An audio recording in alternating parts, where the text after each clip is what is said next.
All right. And we're back. Just enough time to refill my coffee. As mentioned, it's been quite a day so far. Hopefully, you guys are enjoying yourselves. I do appreciate you sticking around for this marathon of information, education, inspiration, other sort of shuns. The next presenter, we're definitely going to do some Q&A. So use the button at the bottom of the Zoom panel to get those in, and we will filter them through for you. I'm really excited for our next presenter. He's a fellow Austonian here in Austin, Texas. According to his LinkedIn bio, he likes to make things and eat tacos. He considers his specialties to be happiness and the web, but don't let him get away with that humble description. He was actually the 30th employee at Facebook, the 4th employee at Mint. He's the founder of several of his own companies, including AppSumo, and he's got his popular blog, OK Dork. When it comes to growing a business, this is the person you want to talk to. So let's put our silent virtual hands together as we introduce Noah Kagan. Going wild. What's up, YouTube? What's up, man? How you doing, Ben? I'm fantastic. How are you, Noah? I'm learning how to use computers. It is a gorgeous... I'm actually in San Francisco, California today. Oh, I can't... Can I? So it's not true that people are stopping their business trip. I just drove, man. I think that's one of the things about business is, like, what's the problem you're wanting to solve? And just thinking about how to be resourceful. So... Do you want me to... So the audience... I love participation, so I know there's a lot of people... I like kind of knowing more what the audience is interested in. A lot of what I've been talking about in the past... I have this little iPad over here. You know, lately it's been talking about starting businesses, but if a lot of people here are business owners or operators, we can talk about that. What does the audience want? Let's poll the audience. Well, so far we have one guy who used to see you at 24-hour fitness occasionally, so that's important. All right, Nathaniel Reed, Hari Gopal, first-time buyer advice. All right, so let's do a few other questions. So put the QA if you're a participant. So as Ben said, Ben, by the way, we're part of the Bald Guy Club. So I will join you in that experience. Be proud, man. Be proud. Yeah, man. All right, first-time buyers. Is this working? Or am I in the right spot? I also love Flippa and all the Australian accents. You know, my Australian accent's off today, guys. I won't even try to do it. All right, first-time buyers. All right, so a lot of it is on first-time stuff. First-time buyers, due diligence. So why don't we do that? We have about, 30 minutes here, Ben? Yep. So what I want to do first off, by the way, is that I'm going to give away $500 of AppSumo.com credit, which I think is the second best site after Flippa. Okay, it's first. Flippa's number 2. But AppSumo, I would say, is the best place online to buy software at a great price to start or grow a business. So if you go to okdork.com/YouTube, subscribe to my YouTube channel, I'm going to give away $500 credit live on air. We'll do it at the end. Ben, remind me if I don't do it. But Will do. Pretty sure I'll do. All right, so in terms of like starting businesses, you guys post your questions. I'm just going to answer all your questions about starting businesses. So some of the things I would recommend in starting business, I haven't really bought a lot of them. The only thing I've ever bought, and I know that's what Flip is about, I bought a thing called Leo.io. Don't even go there. Don't even look at it. But it's basically a Chrome extension. And I thought like, oh, Chrome, I think sometimes when you buy businesses or you're starting a business, you think it's going to be easy, and it never is. And whenever it is easy, I'm like, okay, what's the trick? Like, what's the catch? Like, it can't be this easy. And so I bought it for $25,000, and I haven't made anything with it. And that's business. So that's what we get to learn today. I think one of the other things with business is that most of these ideas don't work. So I put out a YouTube video because I wanted to see how many business ideas have I tried in 20 years of being online. And I've done 24 of them. And only one has finally made me a millionaire after 20 years. And that's working at Facebook and working at Mint and doing Facebook games and doing consulting and doing all these different things. It was finally AppSumo. So what I'm trying to tell you is that you got to try a lot of ideas out. And the other part of as you're starting these businesses, it took AppSumo about 10 years for me to become a millionaire from it.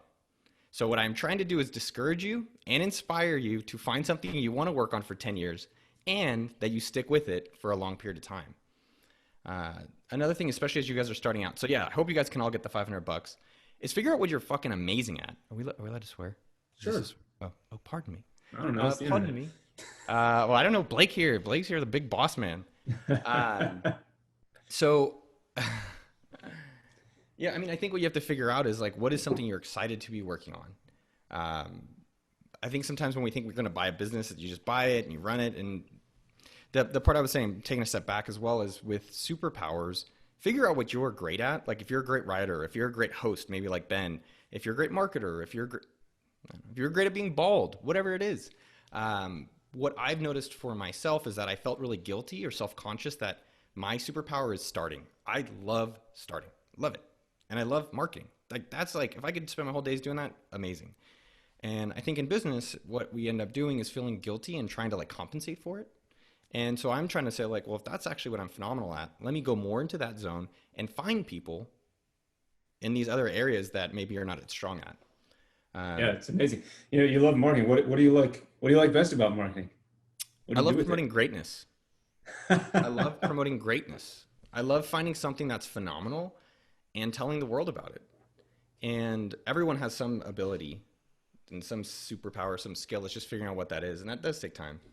Yeah, for sure. I mean, and sorry, I know No, I know some of our guys have questions that are similar. So I'm curious, you know, especially coming from these guys who are looking to start a business. And yeah, the biggest step, I think, and you know, marketing is my thing as well. One of the biggest steps is like getting customers. You know, what steps have you taken that, you know, that you can maybe recommend to these people who are like, hey man, I've got this e-commerce site, I've got whatever it is, like I got a SaaS platform, I've got who knows what, you know, how are you bringing these people in to actually use your product? Well, what's been amazing, especially with AppSumo in my career, I've done like almost every vertical. I've done games, I've done e-commerce, I've done SaaS, I've done info product, I've done content making, which is what I'm doing on YouTube. They're all different challenges. I think what I would recommend, especially if you're starting out, there's two things I would do. Number one, do the coffee challenge. So the coffee challenge is next time you buy anything, you ask for 10% off. Like yesterday, I went and got a frosé. And if you haven't had a frosé, it's phenomenal. And when I got the frosé, he like poured it in the cup and it was like right here. And I was like, bro, you only poured like a little bit. So I said, hey, can you fill up the rest of the cup? He said no. But what was actually fascinating is that is what business is. And we have a course called monthly1k.com, which is $7. And it's exactly how I start businesses. And what was fascinating about that course is that it's not the strategy of how to start a business. Like that's actually pretty straightforward. And I'll talk about customers. But the thing that's holding most people back that surprised me that I learned is fear. So the coffee challenge is you just ask for 10% off, you get rejected, you're alive, and you move forward.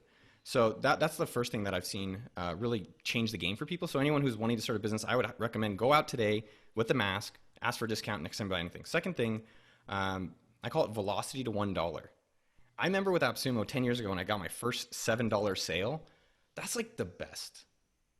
Now I don't look, right? But that first sale, you're like, oh my God, I can't believe someone I don't know gave me money for something I like doing. And so what I encourage everyone to do, especially people starting out, is just to go get $1. Just $1. And I call it the dollar challenge. And these are kind of fundamental things in business. And I think people are saying, well, what's the strategy? There's no real more secrets. A lot of the things that are holding people back is internal. And so I like doing things that kind of get you a little bit uncomfortable, get you a little bit of momentum on the journey. Right. And so in terms of getting, excuse me? Take you outside the box, get you. Yeah. I mean, if you've been doing what you're doing, you're probably going to keep getting what you're getting. And if it's working, keep doing it, which I think is one of our strengths lately at our business. But a lot of people, if you need to push a little bit more, I think what the misconception is, I'm going to buy this Flippa thing. It's got profit. I just run it. I'm going to be rich. Sometimes you don't know what happens in the kitchen.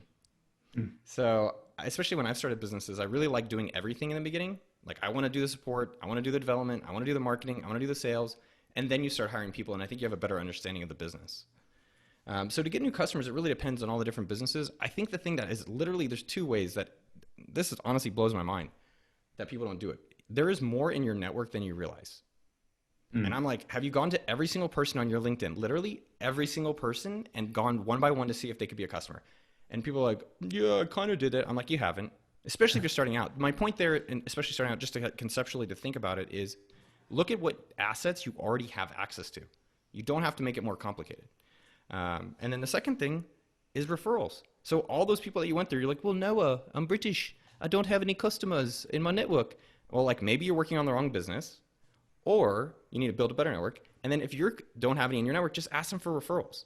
hey, do you know, so the previous guy, Up Counsel, do you know any startup that needs a lawyer?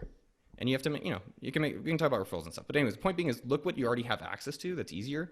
I think a lot of people start businesses way out of their wheelhouse because they are afraid of failing, and it's easier if it's like less like, oh, people will hear about it. I would think you should do the opposite. Find something you're super interested in, find problems you want to solve, and focus on those.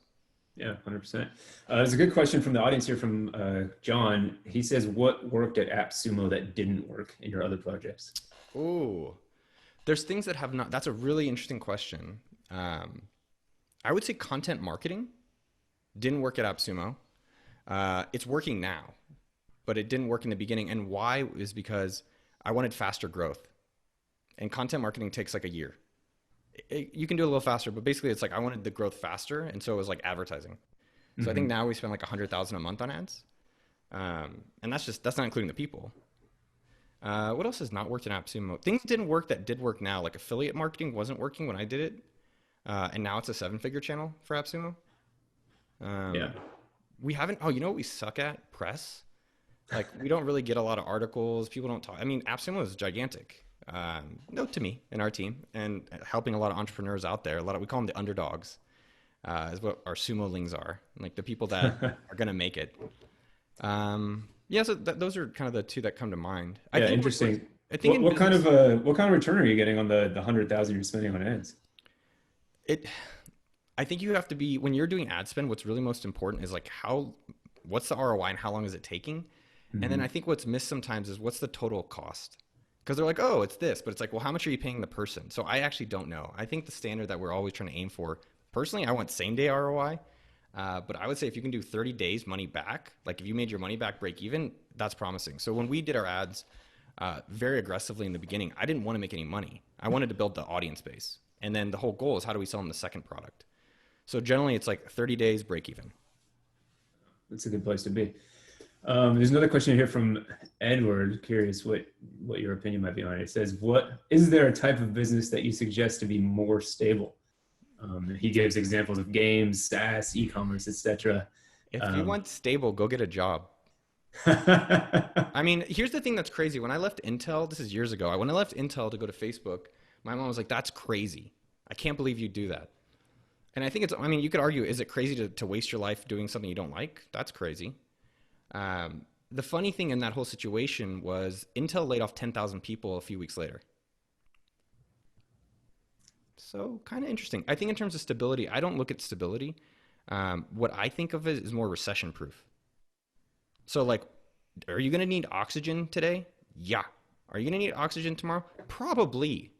And so I think what, COVID did, which was amazing, is showed what really matters in life besides business. It showed what mattered. And I think you have to really think about how do you become more of a critical component to businesses or as a business. So let me give you some examples.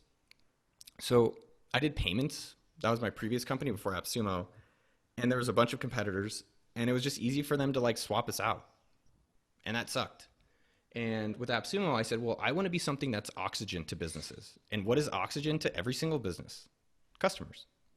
So I think you have to think a little bit more like that. What is critical? And how do I become more critical and move up the value chain? At the end of the day, I think a lot of it is customers. Either you're bringing people more customers or you're saving them a significant amount of money and time that they value. Like we built this thing called sendfox.com. It's a MailChimp competitor. And we're the cheapest. We are the cheapest. No one wants to switch because the money part didn't matter. And so we're experimenting. How do we play a game we can win? So we're moving more into content creators. So if you're a YouTuber, like youtube.com/okdork, go subscribe. I'm going to give away $500 AppSumo credit. We can win that. And so I think if it's not working, you have to figure out how do I move up the value chain, or I like calling them the totem pole because I think it's kind of a cool visual. And then maybe find an audience that is excited about what you are doing. Versus, I think what people do way too often when they're starting is like, I'm going to appeal to everyone. And I'm like, well, the largest companies in the world started niche. Every single large company, Amazon, books, Facebook, Harvard, Google, academic research, Microsoft, DOS, right? Like developer tools. And they did it one way, and everyone else is trying to do it a different way. So I'm like, maybe that's why it's not working. So in terms of stability, I think there's things that are like, another way to maybe ask yourself that is what will probably be around in 10 years?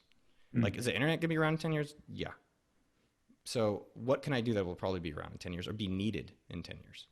Yeah, it makes a lot of sense. One of the greatest statements that I remember from business school is just, it's a classic comment that any business is either, any successful business is either a vitamin or a pain reliever. So vitamins either just going to add some value to your life, but you don't necessarily need it. And a pain reliever is actually really lifting you up and making your day better. And those are the ones that really take off. Yeah, I was thinking about Allbirds and shoes and socks. Like, how many people are buying new socks, right? When times are good, you're like, yeah, I need new shoes and socks. But if times are bad, you're like, I could wait. And it's like, well, Shopify is interesting because people are still going to want to start businesses even more now than ever. So there is something there. And I think a lot of my career, I've been selling the tools. I've been selling the axes and the shovels. And then, with my YouTube, it's like teaching them how to use it. Right. And I think that'll always be around. Yeah, that's great stuff. There's a question here from Luis, which is interesting. He says he's completely new, I suppose, to entrepreneurship in general. Welcome. It sounds like. Welcome. And he's saying, well, it's kind of a double question. I think the second part's more interesting to me. Is he says, where should I start? But how much money in terms of dollars should you start with? I mean, what kind of experience do you have? Have you started things for $10? Have you started things that need investors? How does that work on your history? So, look, I grew up in Silicon Valley, 2 miles from Apple. I'm literally next door. One of my best friends at his house, Andrew Chen. You should follow him. He's an investor at Andreessen Horowitz. They'd write $50 million checks to companies like Airbnb and Lyft. Look, you're in Austin. Wherever you guys are in the world, there's many ways to get to Austin. Is one better than the other? It depends on your preference. My preference is you don't spend any money, you don't spend any time. You find out what people really want. And what does that mean? I don't spend any money to start businesses. What I've found to be successful is give yourself 48 hours and so then what do? Aim for 3 customers, because 1, you can get your mom. 3 actually requires a little bit of struggle. And if it's that hard to do it to do that in 48 hours, the weekend, I call it $1 million weekend, it's just going to get harder. And the reality is that, you need to find something that's easy for yourself and that people are begging you for. Think of it like push versus pull. Like, you want something people are like, oh my God, give me that. Versus like, hey, let me please convince you, which I think a lot of people spend way too much time trying to convince. Interesting. So I would say, dude, you should be able to do it by Sunday. 100%. So it doesn't take much. No, I think it takes about a year. This is the part that's not sexy. I would say from scratch, it takes about a year. I would guarantee if you start something or you keep trying, if you commit, in a year, you'll have $1,000 a month business, as long as you commit for a year. Yeah. AppSumo, I built more or less in a weekend with a guy in Pakistan. And our first year, like, we did, I think, a few 100,000. And then our second year, we did 3 million. And then now we're an 8-figure business. And so we did find something that was like, holy shit, this deals plus software plus like urgency works. Yeah, interesting. There's a few more questions in here. Let me dude, bring the questions. By the way, I'll stick around either on YouTube or here. I'll try to answer as many as I can. People will figure it out somehow. Antoinette is asking, how do you approach potential clients as a content creator? How do I approach potential clients? So I suppose she's a content creator or something. Maybe. I'll tell you exactly what to do. I'll tell you exactly what to do. Mm-hmm. I'll tell you exactly what to do. Number 1, compliment them. So right now, get on Instagram or email or whatever it is and just compliment it. Be like, hey, I love your stuff. Here's how it's helped me. That's it. Step 1. Okay. Step 2, do the work. So what does that mean? Make it easy for them to say yes to you. So what does that look like? We are hiring a video editor. So if you go to YouTube, you can see the video editing looks pretty damn good. And so instead of like applying like, hey, I see you're doing this, send them the video. Make a video for them. Make an article for them. Make an Instagram for them. And the people I've hired recently have all done it that way. And I think it shows something about yourself. Are you going to be wasting some time? Potentially, but you'll probably improve your skills, and more likely than not, you're going to stand out. Because what everyone else does is just like, hey, I see you're doing this. Can I have a job?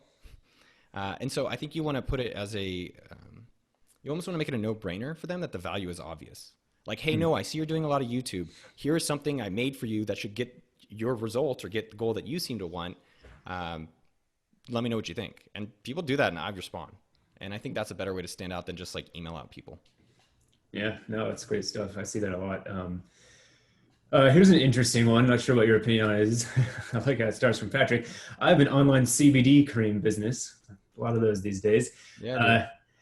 I've never had to advertise beyond discussing it on social but it's growing consistently. Excuse me. He's curious, does it have more value when selling it if he's never actually had to advertise? What do you think? So here's what he's actually asking. It's funny. I guess I've been doing this business stuff for a long time. He's like, there's all these people that are like, I never advertise. I never do this. And I'm like, all right, well, are you getting what you want? Right. And so I think what he has to ask himself is like, is he growing at the speed he really wants? And if he isn't, just keep doing what you're doing. I think there's a reason that Facebook is running TV ads. Like online YouTube ads. I generally think that there's, if your audience is 100% of a pie, there's many different ways of approaching them.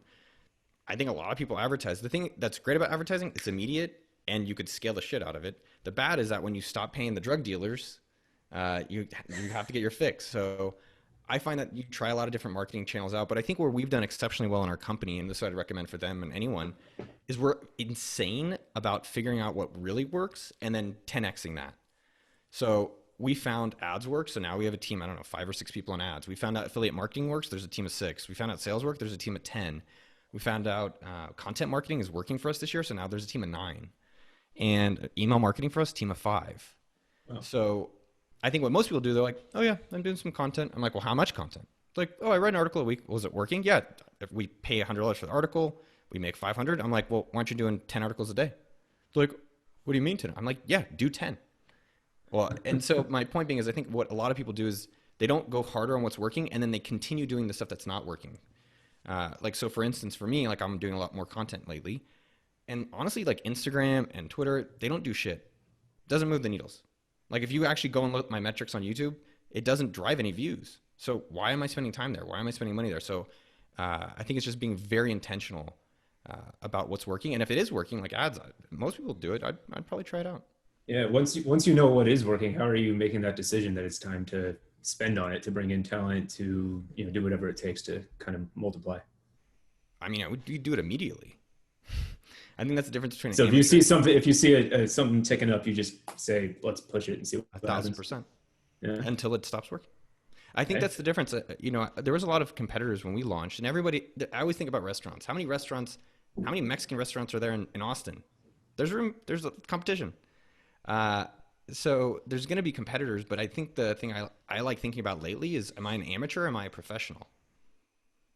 And you have to decide which one you want to be. In a professional, like you're going to compete against someone like me who's been doing marketing online for 20 years.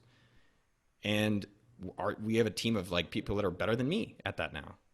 And so I think you have to decide how hardcore you want to be. And there's no right or wrong. I think you just figure out what lifestyle you want and the amount of work you want and how you want to spend your days. But I would think that most people have things working that they're not doing as much of as they can. Yeah, that makes sense. Well, speaking of being a professional, I'm sure you get approached, I don't know, maybe daily, maybe weekly, maybe 10 times a day for people that want to buy AppSumo. What goes through your mind at that moment? It's so funny. We haven't had as many offers as you'd think. So I'll tell you. So we're in the mid 8 figures of revenue, 20% ish or so profit margins. So it's a pretty healthy business. I love it. I love what we do.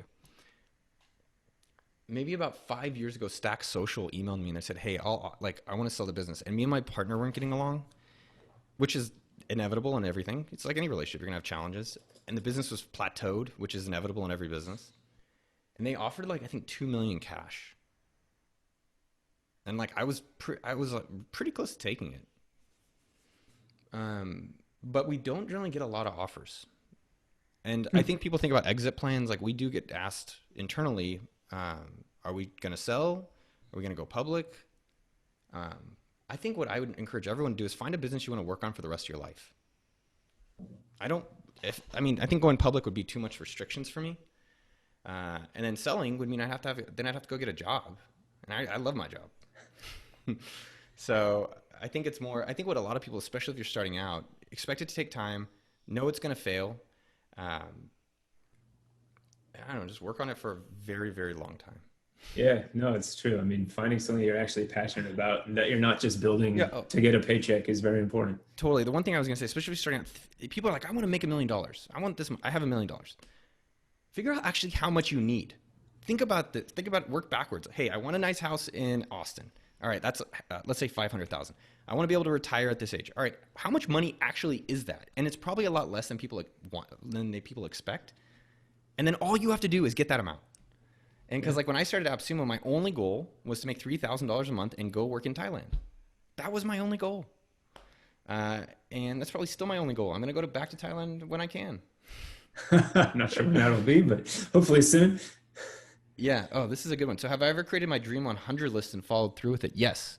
So in marketing, what I recommend for everyone is instead of like, how do I do ads, which maybe you don't know, and you have to start somewhere, just write a list of your exact customers that you want. And I call it the Dream 100.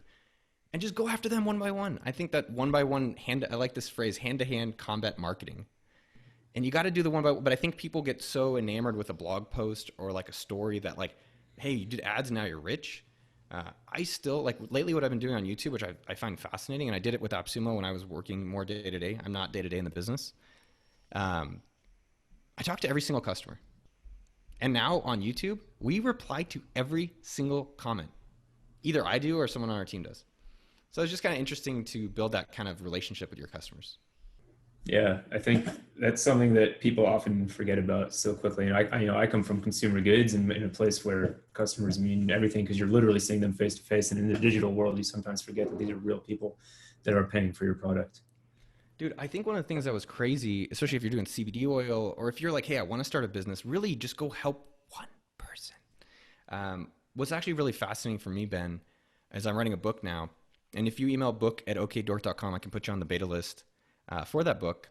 But the book is about how to start businesses. What's more fascinating about that blew my mind was I started thinking about who I needed help from in writing this book. And then I was like, well, who have I helped?